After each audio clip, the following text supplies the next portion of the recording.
Dope. What else? I don't know if I should go in depth about like. I should probably reiterate that, you know.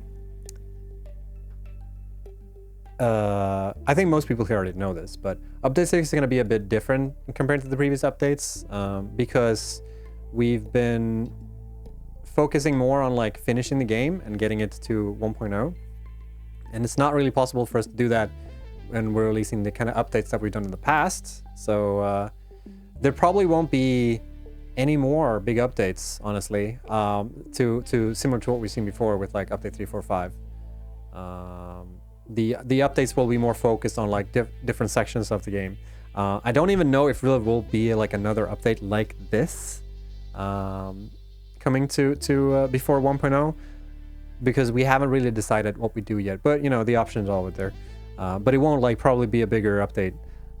Same thing, because we want to focus on 1.0. That being said, I believe 1.0 will be a significant update though. Like it will be potentially the biggest one.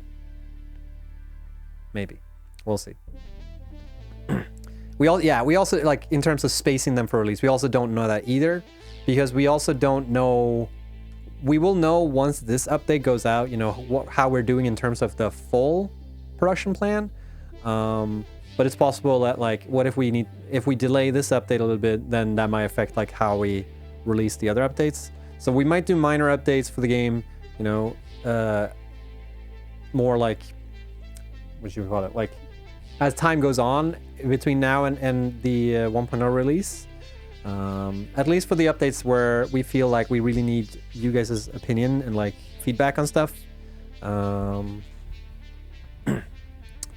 So yes, but I mean, it's really early to say. I hate talking about 1.0 when we haven't even released this update yet, because, you know, if you've been here before, you might know that we tend to focus a lot on the thing that's ahead of us in like, and finish that and be happy about that, rather than like try and push everything out and just get like reach the goal as soon as possible.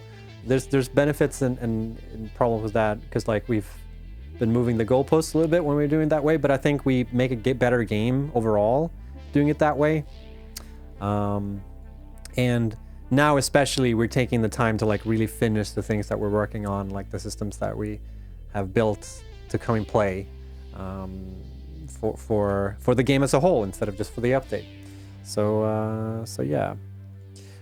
One thing I kind of want to give an update on is, and we spent a big chunk of the stream last week to talk about this. If you're interested in checking that out, we had Mark on, so check out the VOD from last week if you're interested in this. But one thing that we are changing gameplay-wise for the game is, like update 6 will mostly be about exploration, so there won't be any like new faces, there won't be any new like production lines, there won't be any new machines or anything like that. But we are thinking of changing how overclocking works in the game. And there's been a lot of interesting discussion around this in community, and we've loved reading the comments on this and hearing what people think. And I think, you know, overall there's been really good like reception in terms of how you guys are talking about this.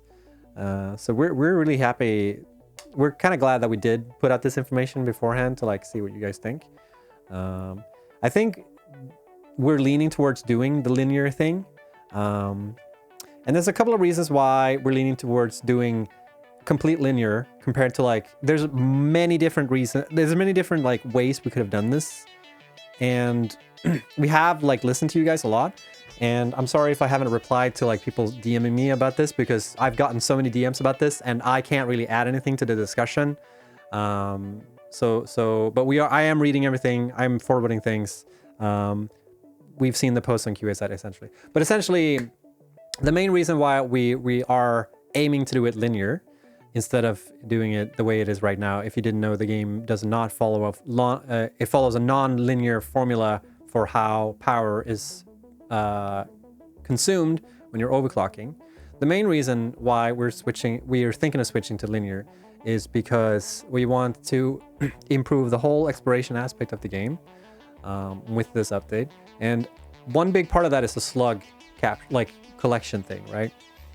And one thing that we're seeing kind of is that the non-linear way makes slugs less valuable, and people really don't see the point in overclocking. I know that a lot of people like the non-linear overclocking, including this guy. I think it offers very interesting trade-offs, but we think it doesn't offer enough interesting trade-offs for the entire player base. So like, we really want to make the slugs more valuable, and make, you know, that part of the game, exploration aspects, more interesting. And I know that people say that, like, what if you make the non-linear going up but linear going down? We don't think that's actually solves that problem. So that's one reason. One other reason is because it's kind of hard to explain to new players like how the overclocking system works. A lot of people expect it to be linear when they try it out. And then when it doesn't, they don't realize until they break a fuse, or until they like understand why they're not getting enough power. So it's kind of weird. So that's another reason. So those are like the three main reasons here. Like, we want to make slugs more valuable because we want to tie in the exploration aspect more to the game, and we think this is a big chunk of that. We want to tie this. We want to make it more clear. We also don't want like the power issues for people to be such a like dominant thing. And there's many different ways we could solve this, and I already see chat going about like, what if you do this way? What do you do this way? We think that this is the best solution to solve like the whole pancake, so to speak.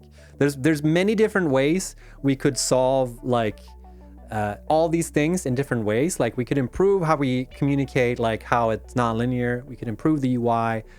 We could do something with slugs where, like, you know, they're exploding and cool shit and they're exciting to pick up, or like maybe they give some other benefit.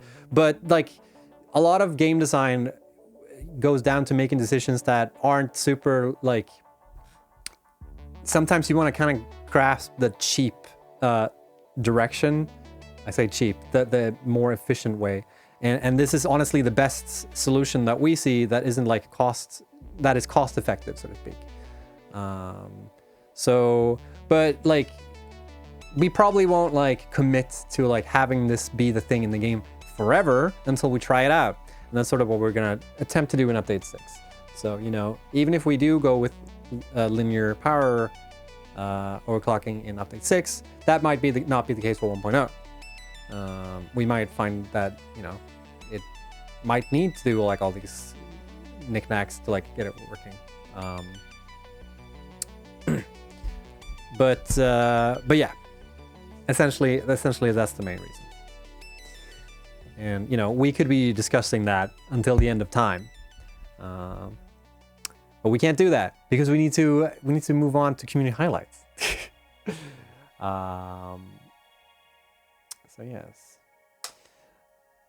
I've already seen a couple of questions about things, and I think you know, we will get back to that. I won't like, I'm not ignoring anything here. Just we'll get back to that later on in the Q&A and address some of these things. Or if there's anything specifically you guys want me to talk about, I'll talk about it.